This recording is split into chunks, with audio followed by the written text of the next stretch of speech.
In a presentation in February 2024, Brian Boynton, the head of the U.S. Department of Justice's Civil Division, made clear that the government is prioritizing its focus on private equity deals in its search to ferret out healthcare fraud.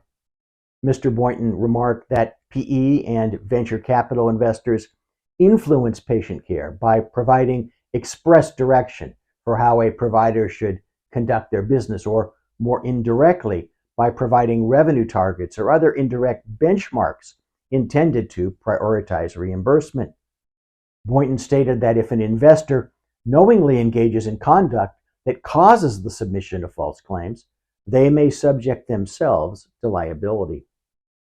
For example, in 2021, the Massachusetts Attorney General announced a $25 million settlement by PE group HIG Capital and its acquired South Bay Mental Health Center, Inc., in connection with allegations that they caused fraudulent claims to be submitted to MassHealth, the state's Medicaid program. Underlying the civil settlement were allegations that HIG, among others, knew that South Bay was providing unlicensed, unqualified, and unsupervised services in violation of regulatory requirements and caused fraudulent claims to be submitted. Another example is the 2019 settlement announced by the U.S. Department of Justice in the amount of $21.36 million against a compounding pharmacy, Patient Care America, as well as its chief executive, its VP of operations, and PE firm Reardon, Lewis and Hayden.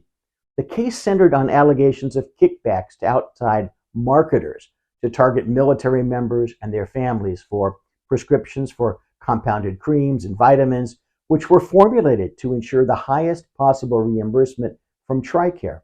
In particular, it was alleged that the PE firm knew of and agreed to the plan to pay outside marketers to generate the prescriptions and finance the kickback payments to the marketer. Certainly, the ability of healthcare ventures to raise capital and to permit existing owners to realize a profit on their investment is good for business in general.